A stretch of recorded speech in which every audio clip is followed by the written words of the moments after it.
Welcome to Fail It Forward, lessons for life, leadership, and turning failure into success. I'm John Lowry, your host.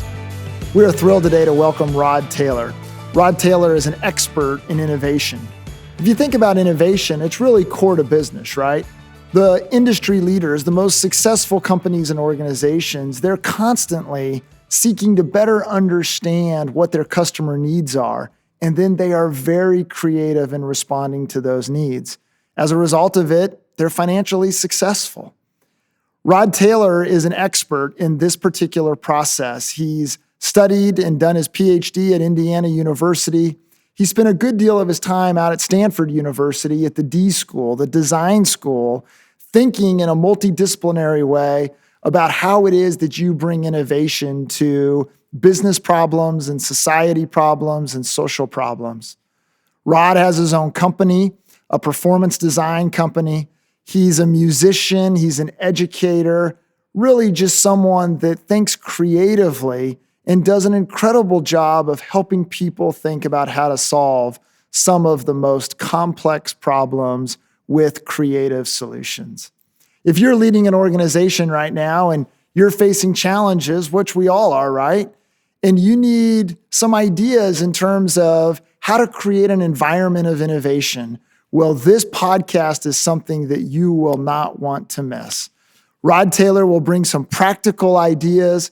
He will lead in terms of giving you a guide on how to go about making your organization, making your company, or making your team more innovative. Rod Taylor, welcome to Spark, Lipscomb's Idea Center. I'm excited to spend a few minutes talking with you about innovation today. Me too. Glad to be here. Thanks for having me.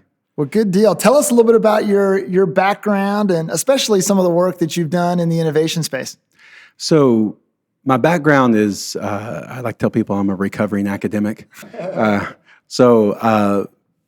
I'm a former professor, and I left that in 2015. I founded my company maybe about a year before I left academics, and then have since been, founded my company and running the company, which is a professional development training company.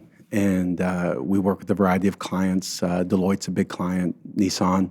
We've worked with DCI, and one of the branches of our company is a branch called Innovating with Purpose, and we deal with design thinking, innovation, growth mindset. But my background is obviously academic. I did my undergrad in education, got really interested in pedagogy and epistemology, and taught in junior high for 3 years. Taught as a junior high teacher, and if that doesn't teach you something about creativity and innovation, yeah, absolutely, to survive, I don't know what else. But I loved those kids, and still in touch with quite a few of them, and so I had a great time. But my goal was always doctoral work, and I was a first-generation college student, so I put myself through college, and so went on, got my master's, and then went on and got my doctorate, and learned a lot about failure in that process and how you push forward through that in some very interesting, powerful ways. But when I got done, it was 2007. Did my doctorate work at Indiana University in Bloomington. It was just a great place. And got to work with exactly, in the end, who I wanted to work with, people who were just absolutely innovators in their field. But I took a job at Stanford University to work with a woman there who was known for innovation and teaching named Andrea Lunsford. And interesting as this kind of stuff happens, my wife took a position. She's a civil engineer, and she took a position in the design school, in the product design school, so she could be on campus with me. And first time she ever worked in a university atmosphere. And the short of that is, like, within 2 months, I was attending things in her department more than I was attending them in mine, because it was such a creative space. I remember going to a talk one time that had 5 people that were supposed to talk about electric cars, and one of them was Elon Musk. Wow. And all he talked about was rockets. He didn't say a thing about cars. And that's what the occasion was. And I was like, I like this guy. He's a little weird. But Steven Snyder was there, and I got to spend the time. He was a Nobel Peace Prize winner in 2008 or 7 for his work on climate change. And so I began to spend quite a bit of time in her department, hanging out with her people, because I just found their notion of innovation and creativity, how they design cars and how they solve problems for a variety of companies. That's headed up by David Kelly, and who founded IDEO. Sure. And so we became friends, and along the way, I still, and this is a good blame, but I blame him for leaving academics because he's the one who told me to do it. Along the way, I was sharing with him my frustration with certain innovation ideas and things I thought about teaching and how it could function. And he just said, look, in one of our meetings, he said, if you wait for the world around you to catch up with your ideas, you're going to be dead. You just need to start your own company and start them. And if they have merit, you'll figure that out. And if they don't, you'll learn something You'll from figure it. that out too. And so it was that week I founded the company, like I formally founded the company, and then ran it for about a year on the side, and then kind of jumped off that edge into it full in 2015, and it's been going great ever since. And so that's kind of how we got along here. So Rod, every great innovator I know has a story of failure.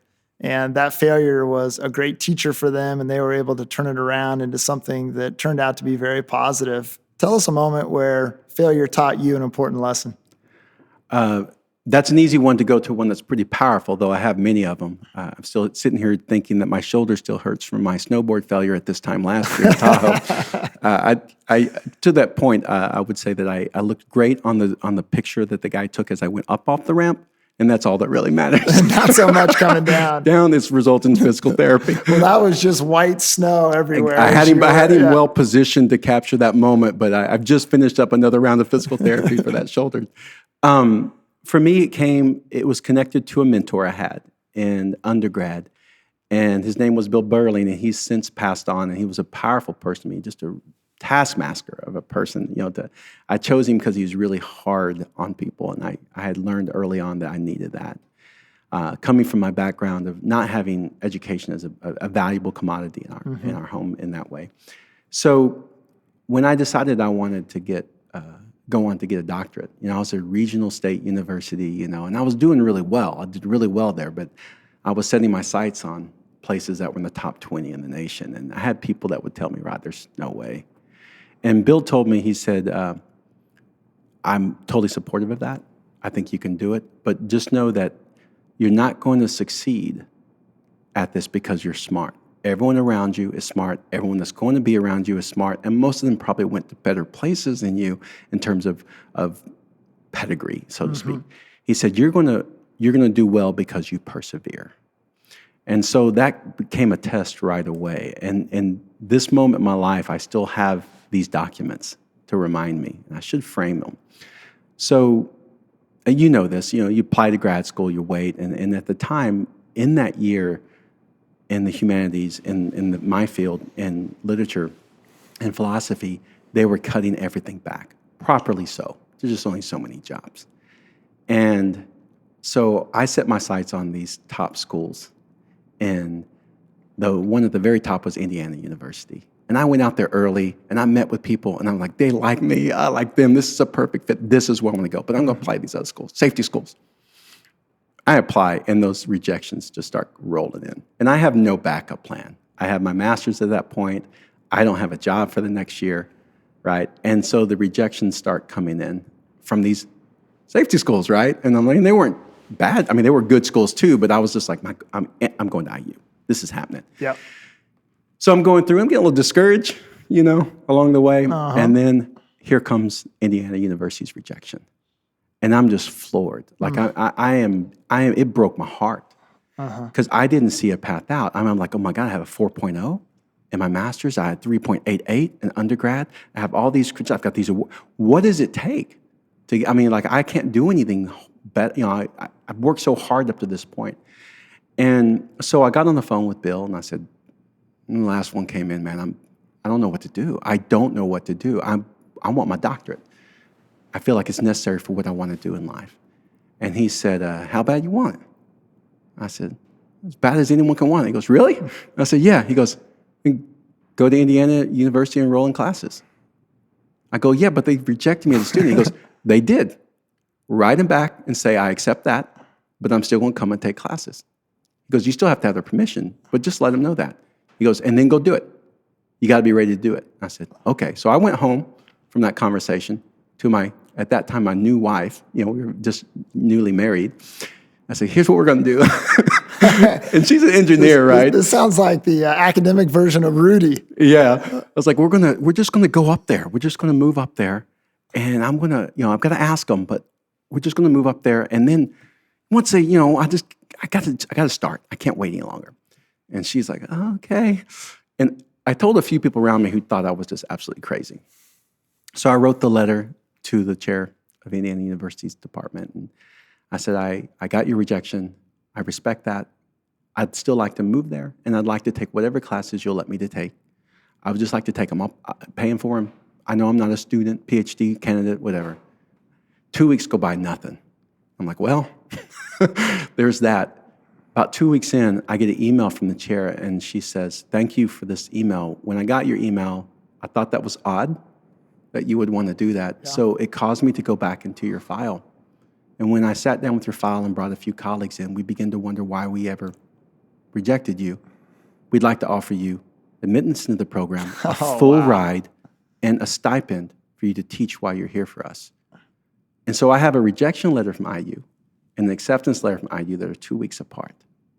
And it changed my life. And I just think, what if I hadn't have done that, right? And I went, and they were the most amazing, they're everything I wanted them to be. They're everything I hoped it would be in my experience there. And yet, I look back at that moment, and I think that was a moment of failure. And you can interpret that as a failure on my part to not have quite what I needed. But in the end, they're like, you're a perfect fit for his. How did, I don't know. All I know is that my perseverance in that moment through that failure, kind of quite literally through my tears, was like, I'm doing this. And I think that's one of those moments, and I've had more than that moment. That's probably one of the most intense in my life because it really set me on a new path. And if I hadn't gone to IU and met who I met, and when I went there, I did the same thing. I picked the hardest people to work with, and they kicked my butt left and right. And I had to always level up because I was a little behind in certain ways. And I just figured I had a lot to learn and embraced it, but I wanted to be in a place like that. And so I think failure in that case, it wasn't reckless. It was probably a little bit crazy, but it was, it was responsive to that moment. Like, I'm still going to do it. And there are multiple moments, and this from doctoral work, where you can wash out. Mm-hmm.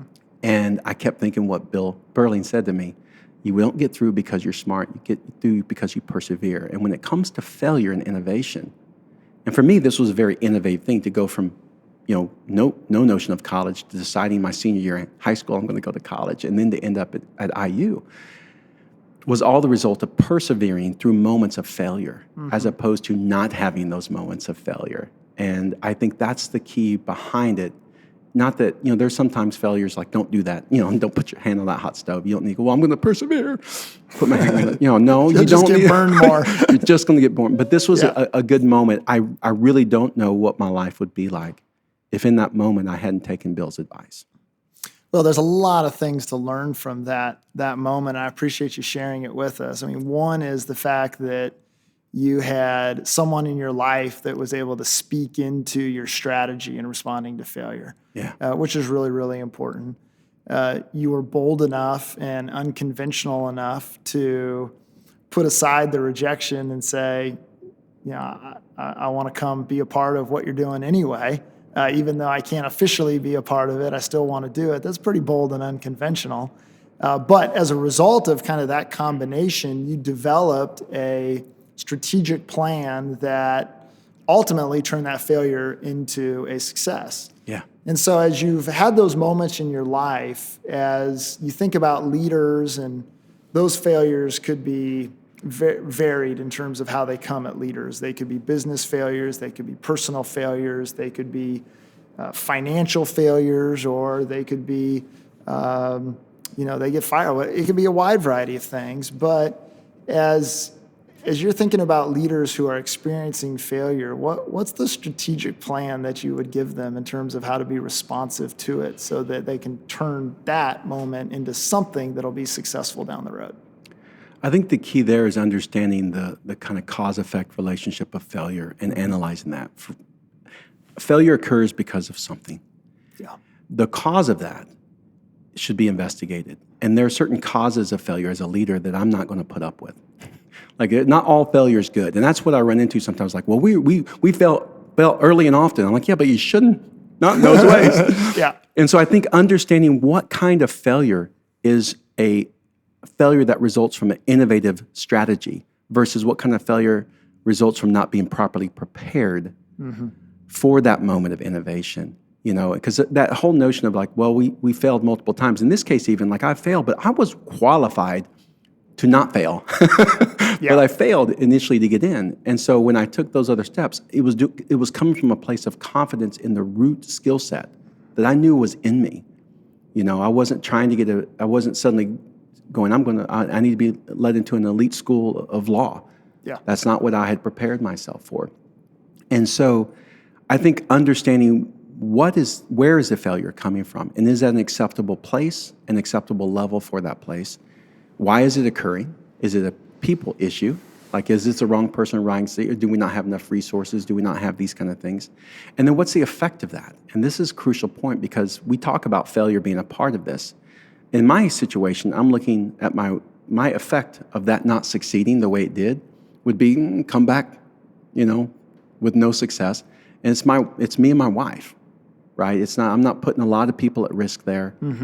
She's an engineer. I knew she'd find a job, but I knew I had to get her on board with it because it did affect her. I couldn't be so selfish. I'm like, well, I had to say, are you open to this? And she was, and this is an amazing part of our 25-year marriage is that she's, been willing to come alongside me. And I think knowing that failure is a part of it, what's an acceptable level, what kind of failure and why it's occurring. And I'll use a metaphor that I hate, so I'm going to discourage people from using it. And that to me is an indicator of a wrong kind of failure. And sometimes when things start falling apart, when we're trying to be innovative, people will use this expression. Well, we're building the plane while we're flying it. No one builds a plane while you fly it. Like, that's an irresponsible thing to do. It doesn't happen. Doesn't happen. It's unsafe. There are passengers. You might live in a trailer while you build your mansion, whatever, but you don't fly a plane while you're building it. And I've heard numerous leaders over the year refer to failure as, well, we're building a plane as we fly it. I'm like, well, that's not a responsible approach to failure. And usually it's happening because there's a failure that's not the result of good failure, I guess I would call it. Learning failure. It's like, you should have learned that without that failure, right? Yeah. And so I think part of our strategy as leaders is to say, be upfront, and this gets back to what do you do in a situation? What is an acceptable level of failure if I'm a businessman? What if I'm a professor? What if I'm an administrator in a university? What if I'm a musician? And what effect and how many people does that affect and what's the risk associated with that? And then I think then you can, in my case, in this example, and it's one of many where it's a calculated risk in response to that failure. What are my options? And the options being told to me by everyone else than Bill Burling, by and large, and a man named George Jensen was, you just need to accept that reality. It's just not meant for you. Right? And that's not what I was willing to accept. Yeah. And fortunately, and you put it so well, I had someone who could speak into my life with a strategy that had some merit to it. And I'm mentoring to me. If you're a business leader and you don't have mentors or you don't have a team of people you can share with, that you're missing out. Absolutely. There's a certain perspective of failure that exists to where it's something that is welcome, and in many ways it's a tool for learning what you need to learn to get it right. But in addition to just having a certain perspective on failure, there's also a patience that exists in terms of doing things for the right reasons and working it until you get it right. Talk a little bit about that kind of mode of thinking, and especially, I guess there's one more thing that really is critical I'd love to get your thoughts on, and that is that there's also the removal of so many assumptions that other people bring to a conversation that they don't bring to the conversation in the same way. I'll address that first because that's it introduces a new thought, I think, for leaders to use. We're used to, and I grew up reading Sherlock Holmes, and so I was an absolute geek in reading. That's kind of how my autodidactic background, like teaching myself things, occurred because where I grew up, that wasn't inductive and deductive reasoning wasn't part of our scholastic curriculum in East Texas. But the Alamo was. A lot about the Alamo. I tell people I knew everything about the Alamo and nothing about the rest of the world. If it hadn't been for our library, I wouldn't have learned, or music in a lot of ways, I wouldn't have learned so much about the world. the assumption in a normal business problem-solving mode is that there's inductive and deductive reasoning. Deductive reasoning being the things that we can know, kind of absolute facts, and inductive being the assumptions that we draw that are reasonable. Design thinking has a notion of abductive reasoning, which is the assumption that we don't have all the information available to help solve the problem, design the product, solve the system. And we're going to start with the assumption that our assumptions are wrong, and that we don't even have all the information, so we're going to slow down. And the expression is we're going to slow down to speed up, because if we slow down at the front end. And so when you start with that, you understand that discovery is going to be a big part of this process. And so failure, in design thinking, of those 5 kind of, it starts with empathy and ends with implementation. Empathy and defining the problem falls under understanding, but prototyping and failure falls under discovery. So failure is considered a necessary part of a discovery process before you move to implementation, testing and implementation. And it's not only an associated risk, it's like you better do it. There's a place where you should fail because you're reaching far enough to do so. But, and this is a crucial difference, there is a place where you should not fail, right? Yeah. But there's a space to fail, and there's an expectation that you're going to this point with new information that you can't verify yet, or an effect, if it's a product, a design that you're not sure if it's going to hold up under stress, right? Or if it's a system that it will last past 3 months successfully.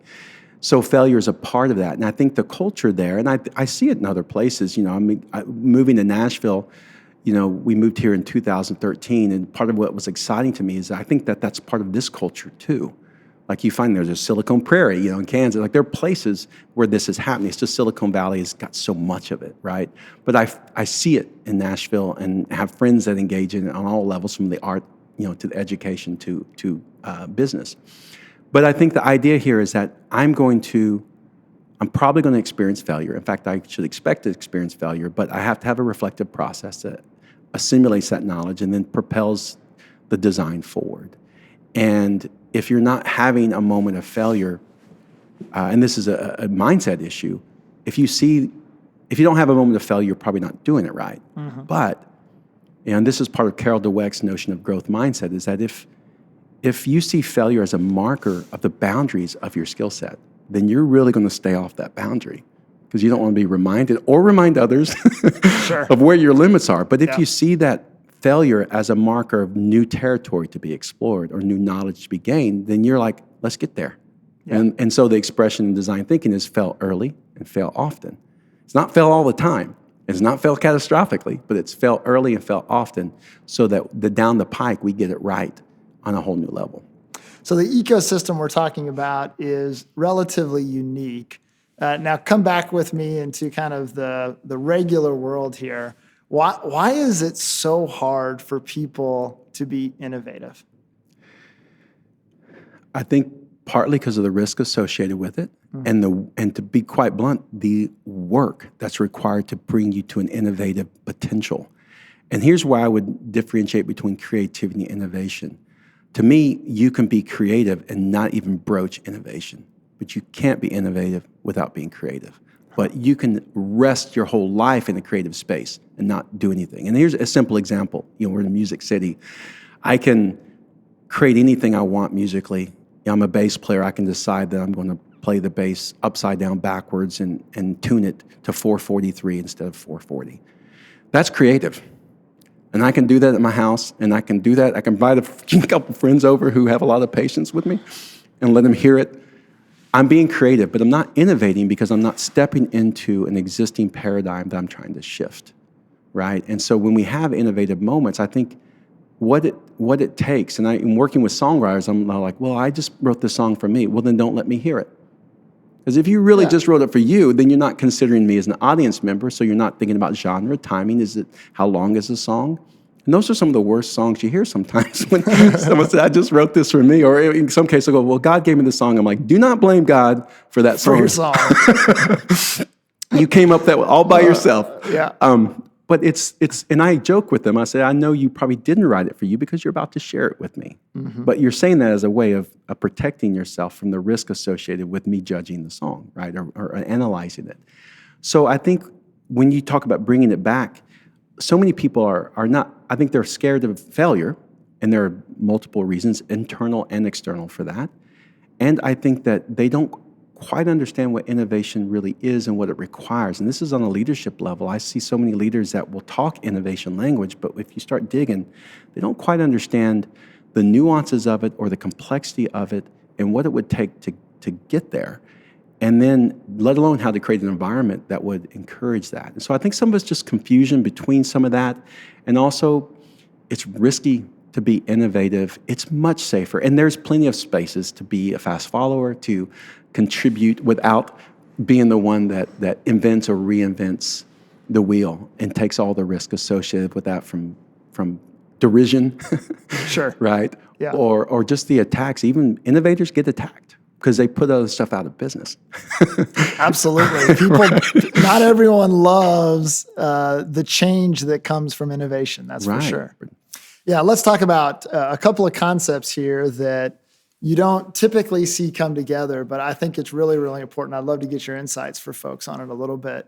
One of the tools that is really, really important for innovation, but can also be very destructive to innovation, is the idea of collaboration. And it's a fascinating thing because real innovation happens when people collaborate really well. Right.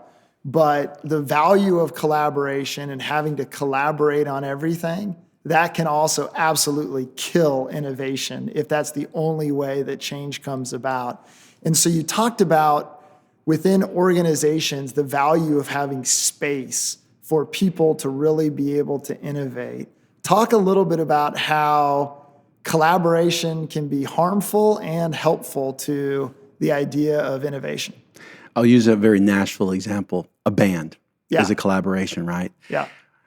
If it's got to be a team that gets along in certain ways, musically, like sonically, as well as if you're on the bus. Sure. Right, socially. Yeah. And everyone needs to be playing the right instrument that delivers and serves the music. And the music can be different. You know, I've played for a variety of things in my life, and country music traditionally is not the hardest thing to play on bass. It's not jazz. It's not, but I love it. Yeah. But you have to be a jazz player doesn't necessarily mean they can play country music because it's got a feel. Yeah. And it's got an approach. So it's not about how complicated it is. It's about that genre. Uh-huh. And so when you're put into that collaboration together from a leadership standpoint, or if you're a person being put into that situation, to me, who else is on the team is a question I always ask. Okay. Is this a thoughtful team?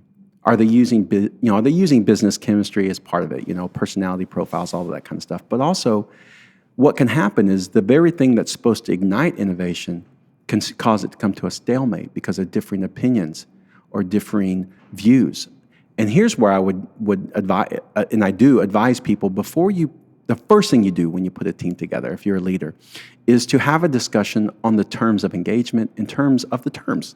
What does innovation look like in this space? And anytime I've taken a problem and put it, and I'm in the process of doing a design thinking 7-month project with a company right now where they have one team and we're putting them through 7 months of solving a problem. The moment we put the problem in front of them, I asked them to redefine the problem in their own words. We got, as a group of seven different definitions of what the problem was. Now we know what the problem is. Exactly. So 7 people were about to attempt to solve a problem that defined it 7 different ways. Yep. And to me, that's a safeguard against that to some degree, but also it's a solution to it. It's like, okay, let's have our discussion about the problem. And once we all get on the same page, now we can move in towards a methodology, whatever methodology we're using to solving it. Otherwise, it's a basketball player arguing with a football player over the rules. Mm-hmm. It's like they're both can be great, but they're not on the same, even on the same field. So Absolutely. I think that's what can happen sometimes is that we don't, and that's the slow down, the speed up part. Like just back up for a second. Mm-hmm. Don't assume you all agree on what innovation means in your space, or what the rules of a space. And even another example that I give for people in a meeting. So if you're going to have 30 minutes and you're going to say, this meeting's about coming up with a new idea to fill in the blank. I said, just don't go into that. Like partition that off. Say for 5 minutes, any ideas? Okay. No one's going to judge. There's no analysis here. And then the next 15 minutes is going to be us debating the ideas that came forward and bringing 5 to the top. And then the last 15, we're going to my math is not right here, but last 10 is going to be us deciding which 2 we're going to prototype or something. But just having something that brings people into practical moments within that, as opposed to let's brainstorm, which if you go back in the history of brainstorming to the 60s, it was a very complicated, multifaceted process. And to us now these days, it just means getting in the room and yakking. Yeah. And that's not what it meant back then. It's not really what it means now. But yeah. Let's talk a little bit more about practical moments. And I'm thinking about kind of the organizational leader that realizes that change is inevitable, and either they're going to get changed or they're going to have to quickly start achieving change within their organization. What would be your counsel in terms of, let's do it this way, give them the first 3 steps in terms of trying to bring about that change and starting that change when, frankly, they don't want to and no one else around them wants to? I think the first question that always should be asked is, who is the change for? Mm-hmm. Right? And if you're like, so if I'm a musician and I need to change the medium, right? Or if I'm a professor and I need to change my methodology, who do I exist for? And to me, when I think, and this is something that's central to my heart about education, is education exists for the students. Mm-hmm. And that doesn't mean that there's no center of authority, right? Or there's no kind of overarching authorities in that. But we exist for students. And so when I go out to a company, I exist for the participants in the workshop. Mm-hmm. So they're going to drive me. It's not the tail wagging the dog, so to speak. So who's it for? And what's the value of that change to that, if you want to be very to that user, right? To Sure. that person. Because that user-centeredness or that person-centeredness that you talked about, you liking from the Silicon Valley, I mean, that's driving them. It's like, who is picking up that pen? Yeah. And so one of the challenges I put to leaders all the time is you're not solving or changing for you. You're solving and changing for someone else. And what's that point of view look like? What are their behaviors, their values, right? And this is where our politicians, both sides of the aisle, get it wrong, right? They're living in this kind of bubble. And it's like, it has nothing to do with any of it, Yeah. And you want to go back and go, you've forgotten what it was like if you knew what it was like to be a person who's struggling in this capacity, right? Uh-huh.